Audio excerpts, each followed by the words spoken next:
You have announced to this August House the report of the Business Advisory Committee on allocation of time.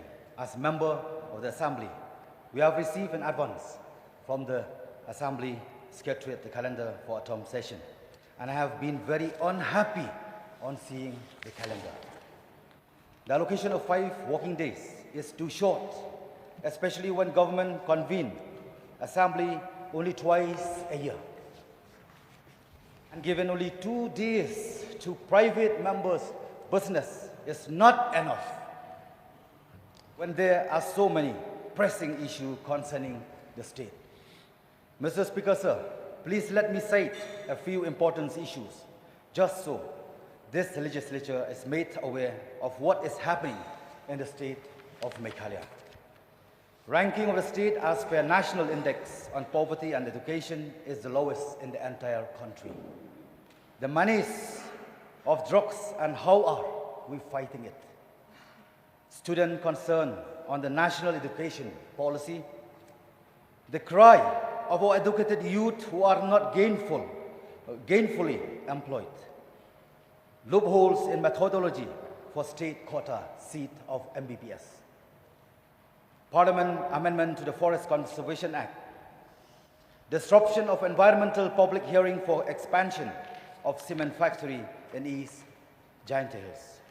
High-handedness of police in public protests. Continuing imbroglio on Tamato. The question of funding for Shillong Cherry Blossom Festival. So with deep concern, I ask, can these burning issues and many more, which directly affect the common people of the state, be sufficiently addressed in just 5 days of House sitting? Why such an attempt to restrict length of session? What is the underlying agenda? A short assembly is nothing less than a murder of democracy. Now, I am aware of the norm that every report tabled in the House before it is put to vote is allowed an opportunity to be discussed. Therefore, under Rule 231 of the Rules of Procedure and Conduct of Business, I move a motion for amendment to the allocation of time table proposed by the Business Advisory Committee. The motion that I am putting forward is the allocation of 5 working days with only 2 days for private members' business.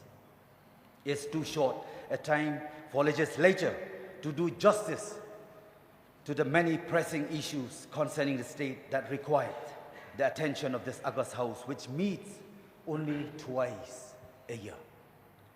Sir, in the interest of the beloved people of our respective constituency who have voted for us to speak in this assembly, I move that the report on the allocation of timetable be referred back to the Business Advisory Committee for consideration on the concern and recommendation raised by participating members at this House discussion.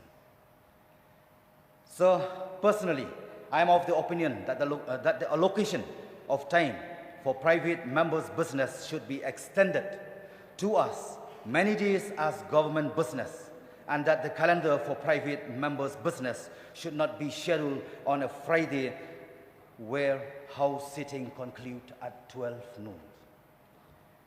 With these few words, Mr. Speaker, sir, I thank you once again for allowing me to move this motion for amendment. I resume my seat to allow other honorable members who may wish to speak on this very same motion. Thank you, Mr. Speaker, sir. Thank you. Any members wish to participate?